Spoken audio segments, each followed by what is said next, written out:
Let's we see what are plasmids. A plasmid is a small extra chromosomal DNA molecule within a cell that is physically separated from chromosomal DNA and can replicate independently. Means what? See this diagram. जो green colour का cell दिया हुआ है it is a bacterial cell और उसका खुद का DNA है बैक्टीरियल डीएनए जो ब्राउन कलर में दिया हुआ है. एंड इंस्टेड ऑफ दैट इसके अलावा यहाँ पर देखो 3 सर्कल दिख रहे हैं तो वो क्या है प्लाज्मिड्स है.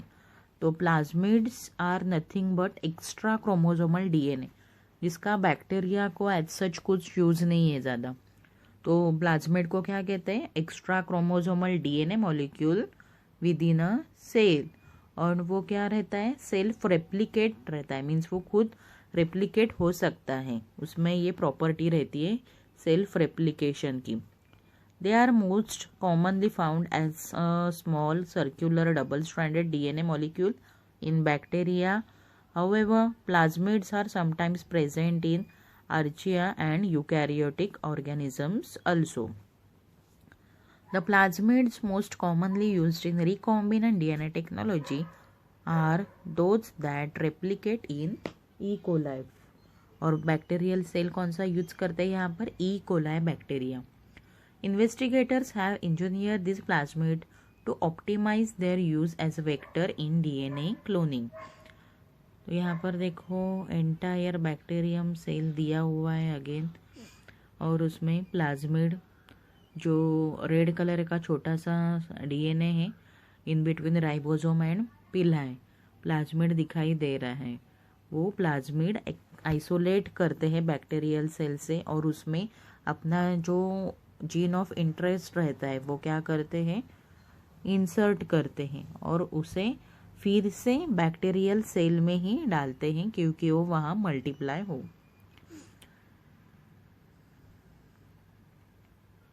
See this diagram plasmid cloning vector showing a replication origin that is ORI, a drug resistance gene that is AMPR and a region in which foreign DNA can be inserted. ये plasmid है वहाँ पर देखो region into which the foreign DNA can be inserted. तो ये जो spiral DNA दिख रहा है वहाँ ग्रीन कलर का जो दिख रहा है वो क्या है अपना रीजन इन विच फॉरेन डीएनए इंसर्टेड. तो फॉरेन डीएनए वहाँ पर हम लोग इंसर्ट कर सकते हैं. और प्लाज्मिड में देखो ओराई दैट इज ओरिजिन पॉइंट है MPR that is resistance gene present रहते हैं और जहाँ पर ग्रीन कलर दिख रहा है वहाँ हम लोग अपना जीन ऑफ इंटरेस्ट इंसर्ट कर सकते हैं. Plasmid vectors for plants. Now see how use plasmids for as a cloning vector for the plants. An important vector for carrying new DNA into many types of plant is a plasmid that is found in Agrobacterium tumefaciens. This bacterium lives in the soil and causes a plant disease called crown gall, which is characterized by the presence of overgrowths or tumors in the plant. A tumefaciens contain a plasmid called TI for tumor inducing. The TI plasmid contain transposon called tDNA which insert copies of itself into a chromosomes of infected plant cell. The transposon with the new DNA can still be inserted into the host cell chromosome. A plant cell containing this DNA can be grown in culture or induced to form a new transgenic plant. See here, जो भी bacteria plasmid जो use करते हैं it is obtained from Agrobacterium tumefaciens. Agrobacterium tumefaciens क्या है micro organism है जो soil में रहता है और उसमें प्लांट डिसीज प्रोड्यूस करने का एक जीन रहता है. It is called as crown gall which causes tumour in the plant. Crown gall जो जीन रहता है वो क्या करता है ट्यूमर मीन्स स्वेलिंग फॉर्म करता है प्लांट को.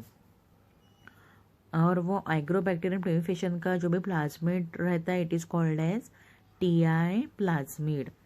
समझ में आया? Agrobacterium tumefaciens it's a soil bacterium, उसमें जो प्लाज्मिड रहता है उसका नाम क्या है? TI plasmid, that is tumour inducing plasmid. तो टीआई प्लाज्मिड में ट्रांसपोजन्स रहते हैं are called as T DNA which insert copies of itself into a chromosome of infected plant cell. जिसको वो इन्फेक्ट करते हैं वहाँ पर उनके मल्टी कॉपीज भी इंसर्ट होते हैं। The transposons with the new DNA can still be inserted into the host cell chromosome. और ये ट्रांसपोजन्स जो रहते हैं विथ न्यू डीएनए वो इंसर्ट कर सकते हैं हम लोग होस्ट सेल के क्रोमोसोम में ही। A plant cell containing this DNA can be grown in culture और induced to form a new transgenic plant. और ऐसे प्लांट अगर हम लोग ग्रो करते हैं तो वो ट्रांसजेनिक प्लांट प्रोड्यूस करते हैं। सी टीआई प्लाज्मिड, ये एंटायर जो डायग्राम दिया हुआ है वो किसका है? टीआई प्लाज्मिड का है, जो मिलता है हमें एग्रोबैक्टीरियम ट्यूमिफिशियंस सॉइल बैक्टीरियम से। और वहाँ पर देखो origin of replication Orai site दिख रहा है और उसमें बहुत सारे अलग अलग साइट दिख रहे हैं, तो वो एंटायर स्ट्रक्चर है टीआई प्लाज्मिड का। सी अपना नेक्स्ट क्या है? Competent host, that is cloning organism. अभी कंपेटेंट होस्ट मीन्स समझ में आया ये आपको? हम लोगों ने प्लाज्मिड के साथ जो अपना डीएनए अटैच किया है, जीन ऑफ इंटरेस्ट, मैंने आपको एग्जांपल दिया था कि प्लाज्मिड के साथ इंसुलिन प्रोड्यूस करने वाला जीन हम लोगों ने अटैच किया है। तो वो रिकॉम्बिनेंट डीएनए हमें ऐसे ऑर्गेनिज्म में इंसर्ट करना है जो फास्ट मल्टीप्लाई हो। तो यहाँ पर देखो उसको ही क्या कहते हैं? Competent host. तो cloning organism usually are bacteria. तो कौन से देखते हैं? Bacillus haemophilus, helicobacter pylori and E coli. Mostly E coli used for the transformation with recombinant DNA.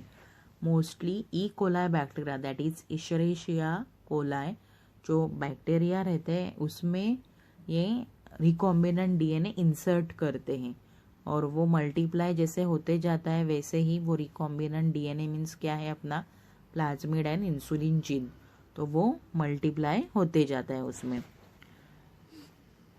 Methodology for rDNA technology, यहाँ तक आपको समझ में आया? हम लोगों ने क्या क्या देखा है? एंजाइम्स, देन उसके बाद vector and third one competent gene.